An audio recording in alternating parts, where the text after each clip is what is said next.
자, A로부터 국채 혹은 뭐 한국 같은 경우에는 이제 통한증권이라고 하는 것도 있습니다만 이렇게 국채 같은 것을 이렇게 사들이는 겁니다.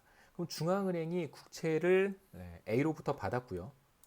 국채를 받았고 그러면 이제 그것에 대한 대가를 지불을 해야 됩니다. 중앙은행이 공짜로 살 수는 없으니까요. 이제 금융기관 A에게 국채에 대한 대가를 지불을 해야 되는데 이게 이제 A의 리저브라고 한번 해보죠. A가 중앙은행에 예치한 지준금입니다. 그러면 이제 중앙은행은 국채를 사들였으니까 그것에 대한 대가를 지불을 해야겠죠. 그래서 A의 지준금을 이렇게 늘려주는 거예요. 자, 이렇게. 그래서 A의 지준금은 전부 다 늘어나게 됩니다. 자, 그러면 사실 이 네모칸 안에 금고 네, 이건 빈칸이에요. 예, 빈칸입니다. 이쪽은. 예. 그러면 실제로 경제 전체의 리저브는 사실상 늘어나게 되는 것이죠. 경제 전체의 리저브가 이제 이렇게 늘어나게 되는 것이죠. 그래서 이런 형태로 중앙은행은 통화량 혹은 지준금의 규모를 늘릴 수 있고요.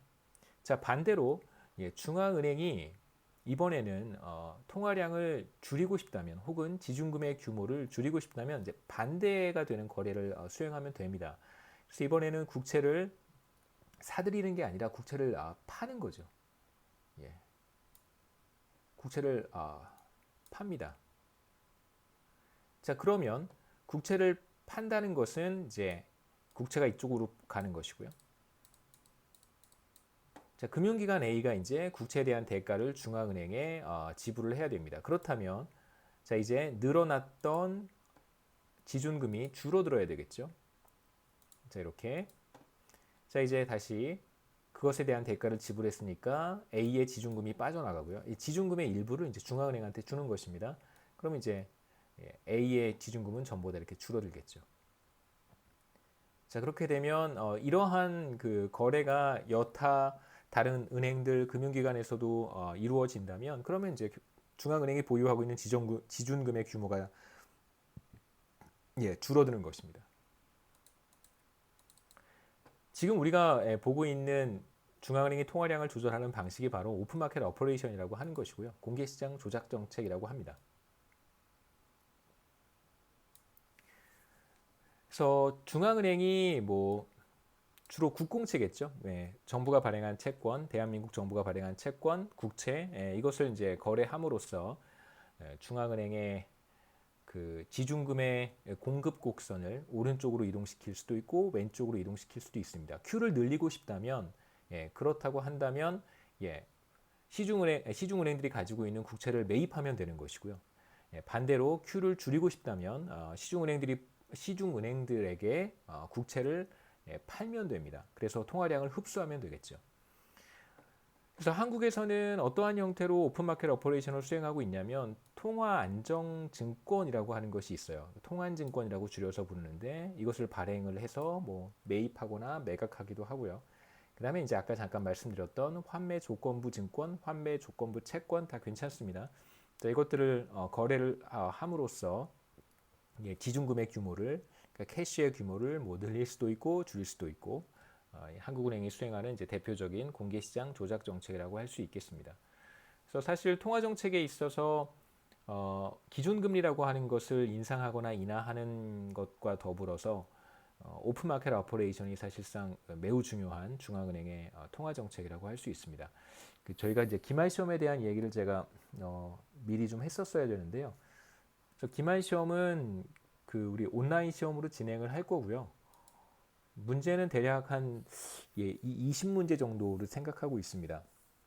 그래서 여러분 준비하시고 시험 범위는 우리가 다음 주 월요일까지가 이제 강의고 우리가 기말 시험을 23일에 보는 것으로 결정을 한 걸로 제가 기억을 하는데요.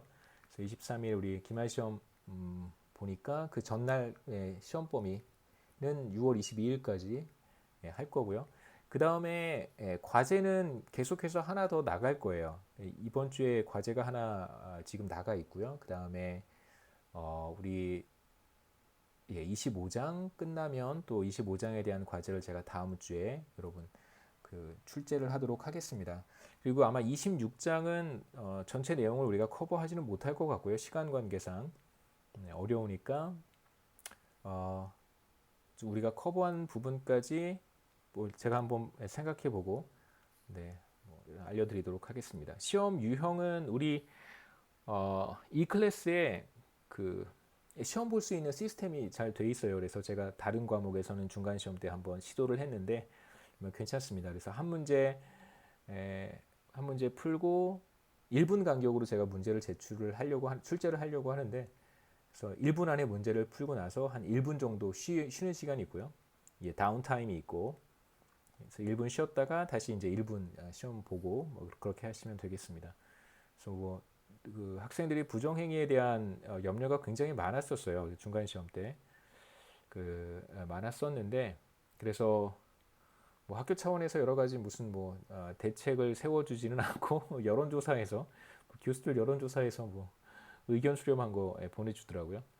그래서 뭐 학생들 줌 같은 거 켜놓고 틀어놓고 뭐 부정행위 하지 않도록 손이라든가 뭐 시험 보는 시험을 테이킹 하고 있는 뭐 그런 상황들을 뭐 줌을 통해서 확인을 할 수 있게 뭐 하고 이제 이런 얘기들이 있는데 뭐 저는 좀 웃기는 것 같고요. 예. 네, 저는 여러분들을 다 신뢰하고 그 다음에 이제 여러분이 저를 믿어주셨으면 하는 것은 그렇게 뭐 친구들과 상의해서 시험을 풀 만큼 그렇게 그 시험 시간이 넉넉하지도 않고 그리고 그렇게 시험 문제가 만만치도 않을 거예요. 기본적으로 오픈북이어서 여러분 뭐 렉처 노트라든가 강의 슬라이드나 뭐 교과서 이런 거 다 참고하셔도 괜찮고요. 뭐 프로블럼 셋 우리 풀었던 것들 다 참고하시면 뭐 됩니다.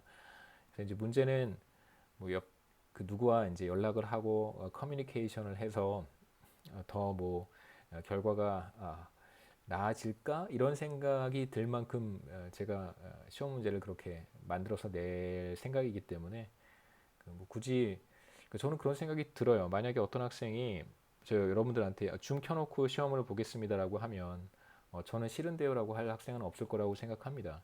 근데 하지만 만약에 저 같으면 저는 줌 켜놓고 시험 보기 싫습니다. 저는 학교 가서 그러면 뭐 학과 사무실에서 시험 따로 보겠습니다. 이렇게 만약에 어떤 학생이 얘기를 한다면 사실 시험 못 보게 할 수도 없는 거잖아요.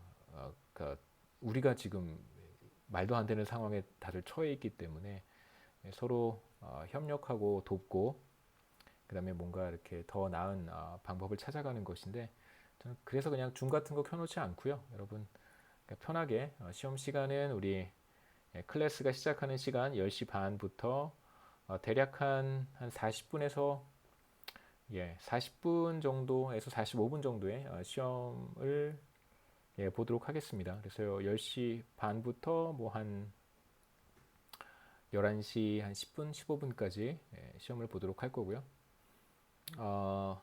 객관식 문제도 있고 주로 단답형 문제, 계산을 해서 파이널 앤서만 적는 그런 형태의 문제가 될 거고요. 뭐 예를 들면 답이 5면 5만 쓰고 이렇게 그런 형태의 문제를 제가 출제하도록 하겠습니다. 여러분 그 부정행위는 하지 마시고요. 뭐 해서 얻을 수 있는 게 별로 없을 거예요. 그렇게 시험 문제를 내지 않기 때문에 객관식도 사실 여러분 비교적 까다롭습니다. 그래서 준비 잘 하시고요. 문제가 제가 뭐 과제 내드렸던 그런 식의 문제보다 조금 더 어렵기 때문에 준비 잘 하시고 뭐 비교적 전체 경제학 원론 성적에서 기말 시험이 차지하는 비중을 제가 많이 낮췄잖아요. 20% 정도로. 그렇게 낮췄던 이유가 바로 기말 시험도 이제 온라인 시험으로 진행을 할 가능성이 매우 높다고 판단했기 때문에 제가 과제 비중을 25%죠. 기말 시험이. 과제 비중을 조금 더 높였고 그 다음에 이제 기말 시험 비중을 많이 낮췄습니다. 그래서 여러분이 이해해 주시고 시험 준비 잘 하셔서 그 다음에 이제 다른 과목에서도 제가 그렇게 했었는데 주말쯤에 우리가 뭐 월요일 저녁쯤에 제가 한번 모의 테스트 비슷하게 여러분이 적응하실 수 있도록 온라인 시험을 이제 이렇게 진행하는 것이다라고 해서 샘플 시험 문제를 한 2개 정도 만들어서 월요일 저녁 다음 주 월요일 22일입니다. 월요일 저녁에 한번 만들어서 해보도록 하겠습니다.